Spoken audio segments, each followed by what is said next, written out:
हाँ जी मेरे 90s, क्या हाल है सबके। तो बेटा अभी तक हम लोग 3 पार्ट्स कवर कर चुके हैं नंबर सिस्टम के, है ना। ये आपका फाइनल पार्ट है, पार्ट 4। इसके बाद हम लोग कुछ क्वेश्चंस ट्राई करेंगे, है ना। इस चैप्टर के आपके जो एनसीईआरटी के इंपॉर्टेंट क्वेश्चंस हैं, एग्जाम्पलर के इंपॉर्टेंट क्वेश्चंस हैं, वो मैं ट्राई करूँगा कि 2 पार्ट्स के अंदर आपको क्वेश्चंस दिखा दूं किस किस टाइप के क्वेश्चंस आते हैं, किस किस टाइप के क्वेश्चंस आ सकते हैं आपके एग्जाम्स में, ठीक है। अभी तक आप लोगों की ये कंप्लेंट चल रही थी कि सर 10th वालों की तो क्लासेस चालू हो गई, हमारी नहीं हुई। तो अब बच्चों आप लोगों की भी रेगुलर क्लासेस हो रही हैं, एक चैप्टर खत्म होने को आ गया है। इसके बाद मुझे जानना है आप लोगों से कि आप कौन सा चैप्टर पढ़ना चाहते हो। कुछ बच्चे लाइन्स एंड एंगल्स बोल रहे थे, कुछ बच्चे कोई और चैप्टर बोल रहे थे। तो इसके कमेंट बॉक्स में जरूर डाल देना इस वीडियो के कि आपको कौन सा चैप्टर चालू करवाना है नेक्स्ट। और आई होप आप रेगुलरली सारे के सारे सेशंस देख रहे हो, आप 3 पार्ट देख के ही चौथे पार्ट में आए हो, ठीक है। चलो तो बच्चों चालू करते हैं। अभी तक हमने क्या क्या सीख चुके हैं, पहले तो मैं उस पर बात कर लेता हूं। अभी तक हम लोग क्या क्या सीख चुके हैं बच्चों। अभी तक हम लोग सीख चुके हैं कि नंबर्स क्या क्या होते हैं, नेचुरल नंबर्स क्या होते हैं, इंटीजर्स क्या होते हैं, होल नंबर्स क्या होते हैं, रैशनल नंबर्स क्या होते हैं, इर्रेशनल नंबर्स क्या होते हैं, दोनों में डिफरेंस क्या होता है, p/q फॉर्मेट क्या होता है, किसी भी डेसिमल को p/q के फॉर्मेट में कैसे चेंज किया जाता है, किसी की भी डेसिमल एक्सपेंशन देख के हम कैसे बता सकते हैं कि ये रैशनल है या फिर इर्रेशनल है। रैशनल नंबर्स टर्मिनेटिंग होते हैं या फिर नॉन टर्मिनेटिंग होते हैं, या फिर रिपीटिंग होते हैं या फिर रिपीटिंग नहीं होते हैं। इर्रेशनल नंबर्स कौन से कैसी डेसिमल एक्सपेंशन करते हैं, ये सब चीज़ें हम लोग सीख चुके हैं। उसके बाद हम लोग रिप्रेजेंटेशन और नंबर लाइन भी सीख चुके हैं कि कोई भी इर्रेशनल नंबर है, अगर आपको वो सिंपल नंबर है लाइक √2 √3, तो उसका हमने एक मेथड देखा था, है ना, जो स्पाइरल मेथड भी बोलते हैं जिसको हम। और उसके बाद हम लोगों ने एक जेनरिक मेथड देखा, जैसे √3.5 या फिर √5.2 को हम लोग कैसे प्लॉट करेंगे। तो वो एक जेनरिक मेथड था, तो जो आपके हर नंबर के लिए चलेगा, वो √2 के लिए भी चलेगा, √3 के लिए भी चलेगा, √5.6 के लिए भी चलेगा, ठीक है। उसके बाद बच्चों हम लोगों ने रैशनलाइजेशन देखा कि रैशनलाइजेशन क्या होता है, रैशनलाइजेशन का कंसेप्ट समझा, कॉन्जुगेट्स का कंसेप्ट समझा। इससे पहले वाले पार्ट में मैंने कॉन्जुगेट्स का कंसेप्ट भी समझाया था, तो वो आपके लिए बहुत इंपॉर्टेंट है बच्चों। तो आप वो सब देख के ही आई होप इस लेक्चर में आए होंगे। तो आज हम थोड़ा एक्सपोनेंट्स के बारे में बात करेंगे, थोड़ा रेडिकल्स के बारे में बात करेंगे, और मैं आपको ब्रीफ में पूरा का पूरा चैप्टर रिवाइज भी करा दूंगा 2 से 3 स्लाइड्स के अंदर थ्रू माइंड मैप, ठीक है। चलो तो बच्चों सबसे पहले हम समझ लेते हैं कि हमारे लॉ ऑफ रेडिकल्स क्या होते हैं। अब आप बोलोगे सर रेडिकल्स क्या होते हैं। रेडिकल्स वो होते हैं बेटा जहां पे आपको अंडर रूट दिखे, ठीक है, अंडर रूट दिखे, इसको बोला जाता है रेडिकल, ठीक है। एक्सपोनेंट तो हमें पता ही है क्या होता है, एक्सपोनेंट क्या होता है, जो पावर में होता है, ठीक है। तो बच्चों अब ये बहुत बेसिक सी चीजें हैं, लेकिन फिर भी मैं एक स्लाइड में इनको लिख के लाया हूं ताकि आप एक क्विक नजर मार लो इन पे। √AB किसके बराबर होता है बच्चों, √A इंटू √B के बराबर, है ना। मतलब फर्क नहीं पड़ता कि आप एक कॉमन रूट में उसको रख रहे हो या फिर अलग अलग रख रहे हो। Similarly √A divided by √B is equal to over A/B over complete under root, ठीक है। यहाँ क्या है बच्चों, A+B इंटू A-B, ये वैसे ही काम करेगा जैसे यूजुअली हम लोग करते हैं, चाहे हमारे पास रूट हो या ना हो। दैट इज A² - B² की आइडेंटिटी यहाँ पे लगेगी और आंसर आएगा A-B। सिमिलरली A+B का होल स्क्वायर की आइडेंटिटी रेडिकल्स पे वैसे ही लगती है जैसे हम लोग नॉर्मल नंबर्स पे लगाते हैं, जैसे 2+3 का होल स्क्वायर लगाते हैं या फिर A+B का होल स्क्वायर लगाते हैं, वैसे ही आइडेंटिटी यहाँ पर भी लगेगी और हमारे पास आंसर क्या आ जाएगा, A+B + 2√AB। Similarly √A - √B का होल स्क्वायर हो जाता है बच्चों A+B - 2√AB, ठीक है। ये सब चीजें अपने दिमाग में डाल लो, रूट दिखते ही घबराना नहीं है, वैसे ही सब चीजें काम करती हैं, सब आइडेंटिटीज काम करती हैं जैसे हम उनको यूज करते आए हैं नॉर्मल नंबर्स में, ठीक है। चलो बच्चों अब इसके आगे बढ़ते हैं और कुछ बेसिक्स के बारे में बात करते हैं, ठीक है। बहुत ध्यान से समझना है बच्चों, ठीक है, बहुत ध्यान से और बहुत पेशेंटली और बहुत स्लोली समझना है। अगर आप इन बेसिक्स को अच्छे से समझ लोगे बच्चा, तो आप कभी भी एक्सपोनेंट्स के क्वेश्चन में फंसोगे नहीं, है ना। एनसीईआरटी में तो इतने इजी क्वेश्चंस दे रखे हैं कि आप बोलोगे क्या तुच्छे क्वेश्चन है सर ये, ठीक है। तो अगर आप इन बेसिक्स को अच्छे से समझ लेते हो, आप कोई से भी एक्सपोनेंट के क्वेश्चन में नहीं फंसोगे, ठीक है। सबसे पहले समझो बेटा कि अंडर रूट ए को ऐसे भी लिखा जा सकता है, ठीक है। अंडर रूट ए को हम लोग इससे तो फेमिलियर हैं हम लोग, लेकिन इससे फेमिलियर नहीं है। तो मतलब अंडर रूट ए, मतलब यहाँ पे क्या है हमारा सेकेंड रूट ऑफ ए है ना, अंडर रूट ए, इसको क्या बोलते हैं, मतलब यहाँ पे एक इनविजिबल 2 है मेरे पास, है ना। क्यूब में हम लोग लिख देते हैं, लेकिन अंडर रूट ए का मतलब क्या होता है कि यहाँ पे एक इनविजिबल 2 है, मतलब सेकेंड रूट ऑफ ए निकालना है हमें। और इसको क्या लिख सकते हैं बेटा, 1/2। देखो रेसिप्रोकल करके मैंने यहाँ पे ए की पावर में डाल दिया उसे। सिमिलरली बच्चों ए का थर्ड रूट, मतलब cube root of a will be equal to a की पावर 1/3, ए की पावर 1/3, ठीक है। मतलब अगर मैं इसको जनरलाइज करके लिखूं बच्चों, तो nth रूट ऑफ ए, जिसका हमने एक डेफिनेशन पढ़ा है ना, डेफिनेशन पढ़ा है हम लोगों ने पिछली क्लास में, उसको अगर मैं जनरल फॉर्मेट में लिखना चाहूं तो nth root of A is nothing but a to the power 1/n, a to the power 1/n। समझ आया इतना बच्चों को, ठीक है। जनरली हम लोग कैसे लिख सकते हैं, a की पावर n को लिखा जा सकता है a to the power, sorry, a to the under root of nth root of a को कैसे लिखा जा सकता है बच्चों, a to the power 1/n, a to the power 1/n, ठीक है। एक सेकेंड मुझे पेन चूज करने दो, पेन चूज कर लिया, वाइट कलर चूज कर लिया। इसको ऐसे लिखा जा सकता है, ठीक है। nth root of a is equal to a to the power 1/n। आ गया समझ, ठीक है। तो अब मैं आपसे पूछूं कि a की पावर 7, a की पावर 7 नहीं, 7th रूट ऑफ a को कैसे लिख सकते हो, तो आप बोलोगे sir 7th root of a can be written as a to the power 1/7, ठीक है। आ गया, समझ आ गया बच्चों को, ठीक है। सबसे पहले तो ये चीज दिमाग में डाल लो, नंबर 1 बहुत इंपॉर्टेंट चीज है, ठीक है, कि हम लोग उसको जो हमें गिवन है रूट फॉर्मेट में, उसको हम लोग पावर वाले फॉर्मेट में कैसे लिख सकते हैं, एक्सपोनेंट वाले फॉर्मेट में कैसे लिख सकते हैं, ठीक है। उसके बाद बच्चों आता है ये। अब ये मेरा आप सबसे एक सवाल है, ठीक है, ये आप सबसे मेरा एक सवाल है कि a की पावर 4/3 को, और अब आपको ये चीज दिमाग में रखनी है, ठीक है। ये चीज यूज करके आपको बताना है कि a की पावर 4/3 को मैं क्या लिख सकता हूं, cube root of a to the power 4 या फिर a की पावर 4 का क्यूब रूट, ठीक है। या ये लिखूं या ये लिखूं, a की पावर 4/3 को क्या लिखा जा सकता है, जल्दी बताओ बच्चों, ठीक है। आप लोग सोचो कि इन दोनों फॉर्मेट में से कौन सा फॉर्मेट में मैं a की पावर 4/3 को लिख सकता हूं, ठीक है। अब बच्चों ध्यान से देखो, ध्यान से देखो, ठीक है, ध्यान से देखो। ये क्या है बच्चों, ये क्या है, a का क्यूब रूट। सबसे पहले a का क्यूब रूट को कैसे लिख सकता हूं मैं, कैसे लिख सकता हूं मैं, a की पावर 1/3 की पावर 4, है ना, की पावर 4। बच्चों ये क्या होता है आपको पता है, अगर लॉ ऑफ एक्सपोनेंट्स का आपको थोड़ा सा भी आइडिया है तो क्या होगा, ये दोनों मल्टीप्लाई हो जाते हैं, तो ये बन जाएगा a की पावर 4/3। मतलब हाँ भाई ये तो इसके बराबर आ रहा है, एब्सोल्युटली करेक्ट।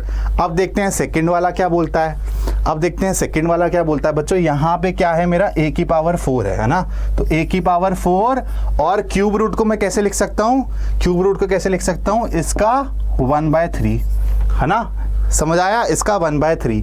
तो बच्चों अब लॉ ऑफ एक्सपोनेंट से दोबारा दोनों मल्टीप्लाई आएंगे तो क्या बनेगा, a की पावर 4/3 तो बनेगा।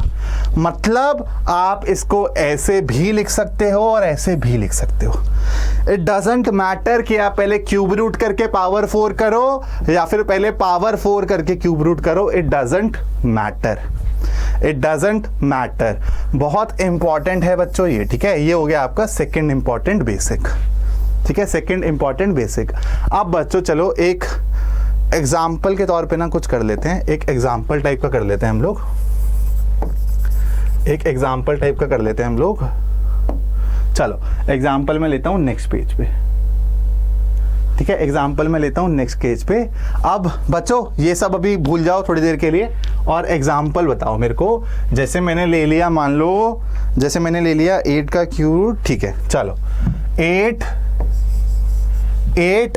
की पावर 2/3, ये मुझे निकालना हो, अगर मेरे को आपको इसको सिंपलीफाई करने को बोलूं तो दो तरीके हो सकते हैं, जैसा मैंने पिछली साइड में देखा कि पहले क्या करूं, 8 का क्यूब रूट कर दूं। 8 का क्यूब रूट क्या होता है बच्चों, 2, और फिर उसका क्या कर दूं, स्क्वायर कर दूं, है ना।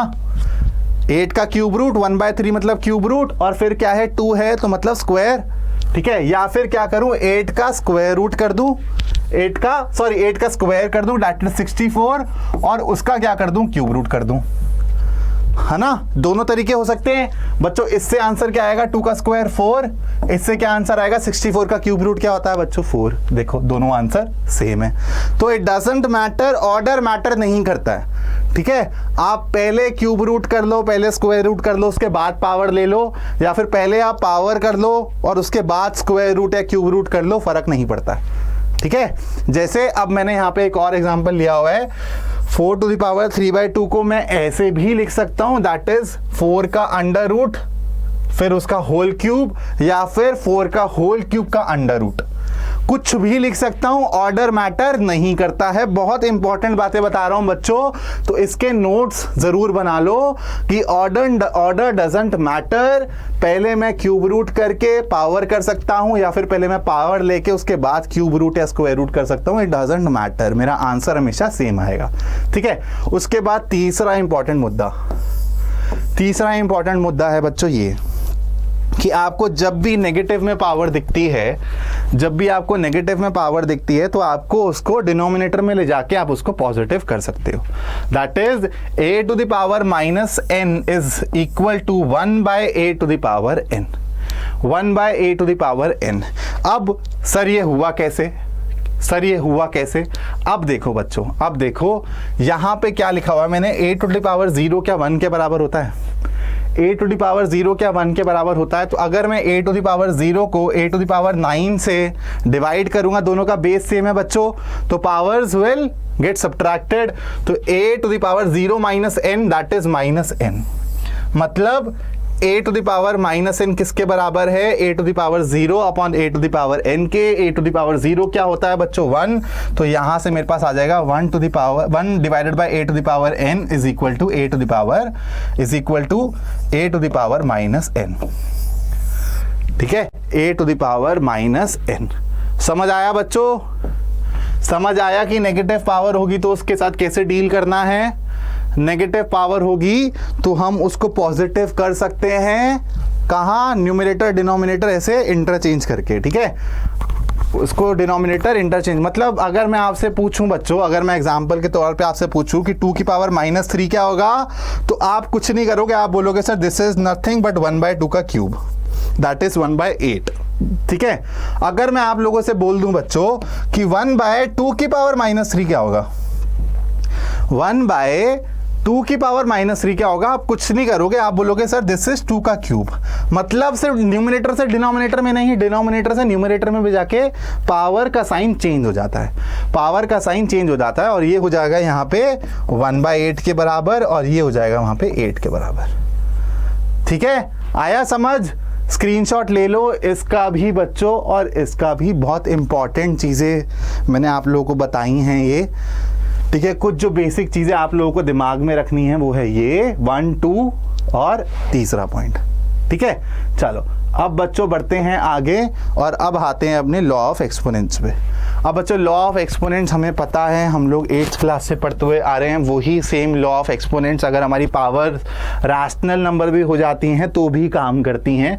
अभी तक हम लोग होल नंबर्स, इंटीजर्स, इन सब की पावर जब रखते थे तो यूज करते थे लॉ ऑफ एक्सपोनेंट्स का, लेकिन अगर पावर्स मेरी दैट इज यहाँ पे p और q रैशनल नंबर्स भी हो जाते हैं बच्चों, तब भी मेरे लॉ ऑफ एक्सपोनेंट्स होल्ड करते हैं, ठीक है। क्या होते हैं मेरे law of exponents, a to the power p into a to the power q is equal to a to the power p plus q।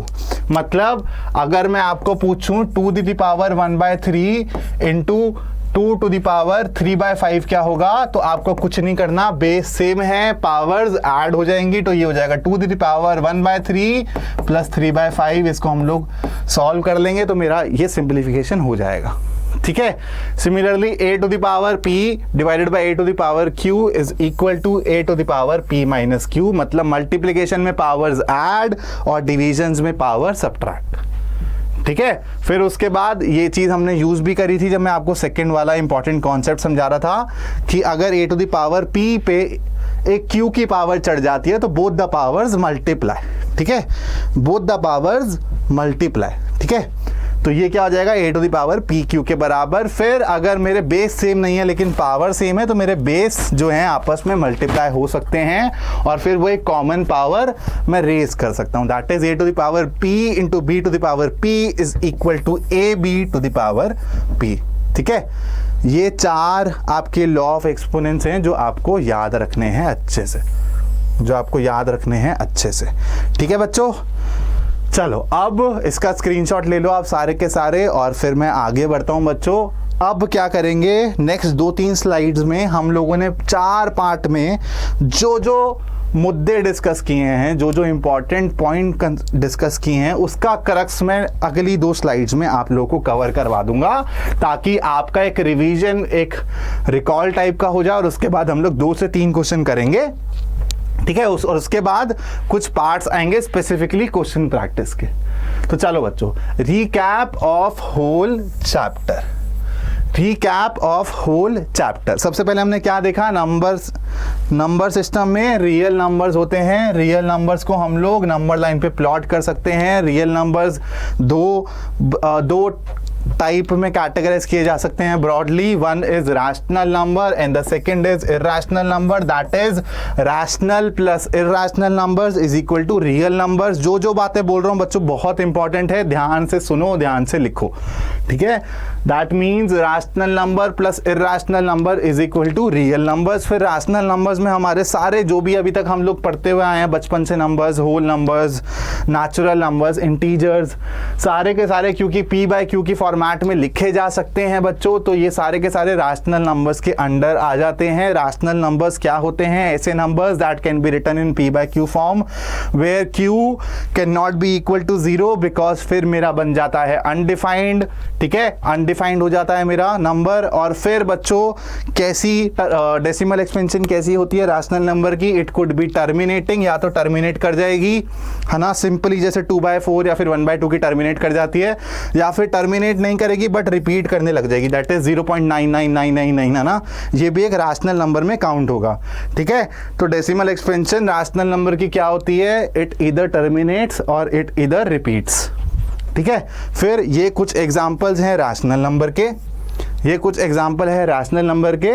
और फिर उसके बाद बेटा इर्रेशनल नंबर मेरे क्या होते हैं, जो भी मेरे रूट्स होते हैं जो कि आपके ऐसे रूट्स हैं जो कि परफेक्ट स्क्वायर नहीं है जिनके अंदर, है ना, परफेक्ट स्क्वायर नहीं है, जिनको सर्ड्स बोला जाता है, ठीक है, सर्ड, जैसे √3 हो गया, √5 हो गया, पाई, है ना, ये सब नंबर्स क्या है मेरे इर्रेशनल नंबर हैं। ये क्या होते हैं, इनकी डेसिमल एक्सपेंशन नॉन टर्मिनेटिंग और नॉन रिपीटिंग होती है, मतलब ना तो वो रिपीट होगी ना तो वो टर्मिनेट होगी। और एक जेनरिक हमने तरीका सीखा इर्रेशनल नंबर्स को प्लॉट करने का। 2 तरीके गिवन है हमारी बुक में, एक है √2 √5 को कैसे प्लॉट करें, एक गिवन है √3.5 √4.2 को कैसे प्लॉट करें उसके लिए। लेकिन जो आपका बाद वाला तरीका बेटा वो मोस्ट जेनरिक तरीका है, वो आपका √2 भी प्लॉट करा देगा, √3.5 भी प्लॉट करा देगा। तो आई सजेस्ट यू कि आप ये वाला प्रोसेस जरूर हमेशा अपने दिमाग में रखो। क्या रहता है ये प्रोसेस, जैसे मेरे को √x प्लॉट करना है, √x यहाँ पे x2 भी हो सकता है, 2.5 भी हो सकता है, 2.7 भी हो सकता है। एक पॉइंट से मैं x डिस्टेंस, x यूनिट की एक लाइन खींचूंगा और b तक आ जाऊंगा, ठीक है। फिर B से मैं 1 यूनिट एक्सटेंड करके C तक आ जाऊंगा, ठीक है। फिर पूरे AC का मिड पॉइंट देखूंगा जो कि हो जाएगा x + 1/2 के डिस्टेंस पे फ्रॉम A, क्योंकि x + 1 डायमीटर हो जाएगा तो रेडियस क्या हो जाएगा बच्चों, x + 1/2। और यहाँ पे मैं पॉइंट ले लूंगा O। फिर इस O को सेंटर समझ के और OC या OA को रेडियस समझ के मैं एक सेमी सर्कल ड्रॉ कर लूंगा ऐसे, ठीक है, सेमी सर्कल ड्रॉ कर लूंगा। और फिर बी पे परपेंडिकुलर ड्रॉप करके देखूंगा कि वो इस सेमी सर्कल को कहां काट रहा है, जहां पे ये काट रहा होगा, let's say it is BD, तो मेरा BD किसके बराबर हो जाएगा, √x के बराबर हो जाएगा। ये तरीका मैंने सीखा था, है ना, और इसका प्रूफ भी देखा था पाइथागोरस थ्योरम से, हम इसको प्रूफ भी कर सकते हैं। चलो अब आते हैं बच्चों, स्क्रीनशॉट ले लो इसका, बहुत इंपॉर्टेंट है ये। एक स्लाइड में आपकी बहुत सारी चीजें रिवाइज हो रही हैं, आप रिकॉल कर पा रहे हो कि पूरे चैप्टर में हमने क्या सीखा है। अब ये है दोबारा और कुछ इंपॉर्टेंट मुद्दे जो हमने सीखे थे। रैशनलाइजेशन, सबसे पहले रैशनलाइजेशन पे आते हैं। रैशनलाइजेशन जैसे 1 + 2 + 1 बाय में 2 + √3 गिवन है बच्चों, तो इसको रैशनलाइज कैसे करेंगे हम लोग? इसको ऊपर नीचे दैट इज न्यूमरेटर और डिनोमिनेटर में डिनोमिनेटर के कॉन्जुगेट से मल्टीप्लाई कर देते हैं। कॉन्जुगेट क्या होता है? कॉन्जुगेट क्या होता है? a + √b का कॉन्जुगेट क्या हो जाएगा? a - √b। मतलब बीच का साइन चेंज करके हम लोग न्यूमरेटर और डिनोमिनेटर में मल्टीप्लाई कर देंगे। जैसे यहाँ पे 2 + √3 को किससे मल्टीप्लाई किया? ऊपर और नीचे 2 - √3, 2 - √3। ठीक है। अब बच्चों जब मैं इसको सॉल्व करूंगा तो ऊपर मेरा 2 - √3 आ जाएगा और नीचे आ जाएगा 2 × 2 4 - √3 का square that is 3, that is 1। तो देखो मेरा डिनोमिनेटर जो है वो रैशनलाइज हो गया ना, मतलब एक रैशनल नंबर आ गया। इसी प्रोसेस को बोला जाता है रैशनलाइजेशन, और इसमें हम लोग कॉन्जुगेट यूज करते हैं डिनोमिनेटर का। कॉन्जुगेट कैसे निकाला जाता है? कॉन्जुगेट ऐसे निकाला जाता है, बीच का साइन चेंज करके। ठीक है, अंडरस्टूड? इतना तक समझ आ गया सब बच्चों को? फिर हमने देखा कि nth पावर ऑफ a को हम लोग a⁴1/n भी लिख सकते हैं, और फिर हमने यही इसको और जनरलाइज करके लिखा कि अगर मुझे गिवन है a⁴3/n तो इसको मैं कैसे लिख सकता हूं? nth रूट ऑफ a का क्यूब, या फिर इसको मैं ऐसे भी लिख सकता हूं कि a का क्यूब और फिर उसका nth रूट। ठीक है, ऐसे भी लिख सकता हूँ, दोनों तरीकों से लिख सकता हूँ इसको। फिर मैंने देखा कि P1/Q1 अगर मेरा रैशनल नंबर 1 है R1 और ये मेरा R2 है, तो इसके बीच में इनफाइनाइट रैशनल नंबर्स और इनफाइनाइट इरैशनल नंबर्स हो सकते हैं। और इसको निकालने का मेथड क्या है? एक तो है मीन मेथड और एक होता है मल्टीप्लिकेशन मेथड। ये मैंने पार्ट 1 या पार्ट 2 में कराया था। ठीक है, पार्ट 1 या पार्ट 2 में कराया था, तो आप वहाँ से इसको देख सकते हो। ठीक है, चलो इसके बाद बच्चों, इसके बाद आता है रिप्रेजेंट √6.5 ऑन नंबर लाइन। अब मैं कुछ क्वेश्चंस लेकर आया हूं जिससे हम लोग पूरा का पूरा चैप्टर फटाफट रिवाइज कर लेंगे। ठीक है, फटाफट पूरा चैप्टर रिवाइज कर देंगे बच्चों। अब 6.5 को नंबर लाइन पर रिप्रेजेंट करना है। क्या तरीका था हमारा? क्या तरीका था बच्चों हमारा? मान लो ये है मेरी एक्स एक्सिस। ठीक है बच्चों, ये है मेरी एक्स एक्सिस, ये रहा मेरा ओरिजिन। ठीक है, ये रहा मेरा ओरिजिन। ठीक है, मैं क्या करूंगा बच्चों? मैं क्या करूंगा? ओरिजिन से 6.5 पीछे चला जाऊंगा, है ना। जैसे मान लो कि यहाँ पे मेरा कोई पॉइंट A है, यहाँ पे कोई मेरा पॉइंट है A से O तक का डिस्टेंस बच्चों, A से O तक का डिस्टेंस हो गया 6.5।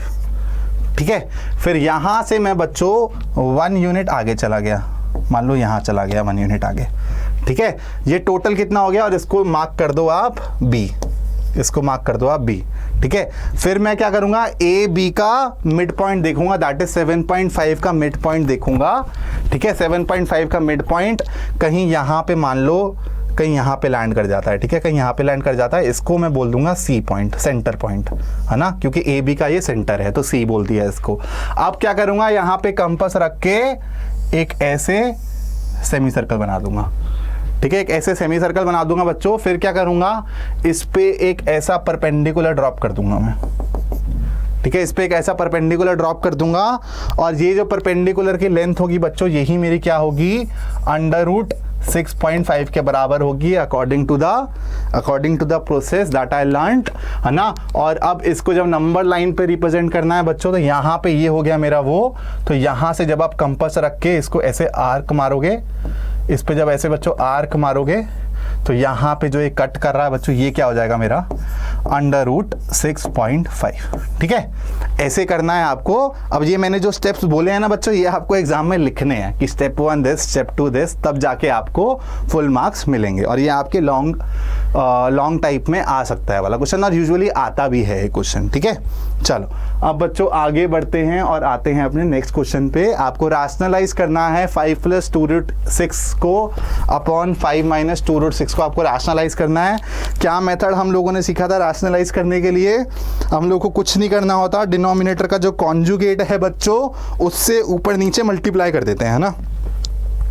अब कौन बच्चा बताएगा मुझे कि 5 - 2√6 का कॉन्जुगेट क्या होता है? 5 - 2√6 का कॉन्जुगेट हो जाएगा बच्चों, इसका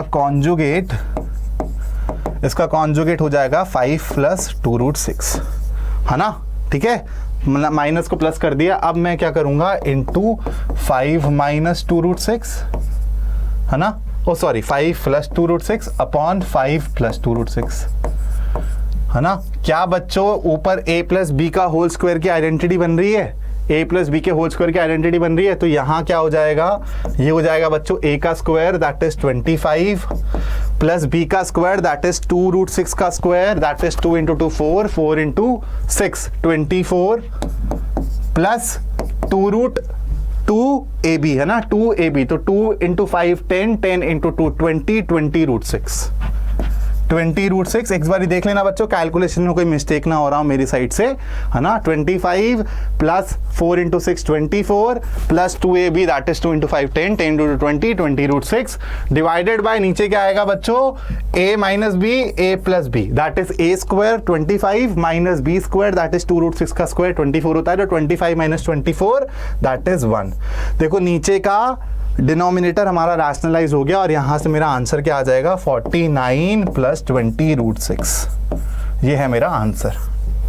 ठीक है, आई होप सब बच्चों को समझ आया होगा इतना। चलो अब बढ़ते हैं हम लोग नेक्स्ट क्वेश्चन की तरफ। एक्सप्रेस 0.9 बार इन p बाय q फॉर्मेट, है ना। आपका बच्चा ये क्वेश्चन बहुत इंपॉर्टेंट है क्योंकि ये ना इसका जो आंसर आता है ना वो बहुत सरप्राइजिंग आंसर होता है ना, और वो पूछता है कि आप इसको कैसे वैलिडेट करोगे, कैसे वेरीफाई करोगे कि जो आपका आंसर निकला है वो सही निकला है ना। तो ऐसे क्वेश्चन जब हमने करे थे तो मैंने आपको क्या बताया था बच्चों, जितने बार होंगे उतने जीरो वाले नंबर से हम लोग मल्टीप्लाई कर देंगे, है ना।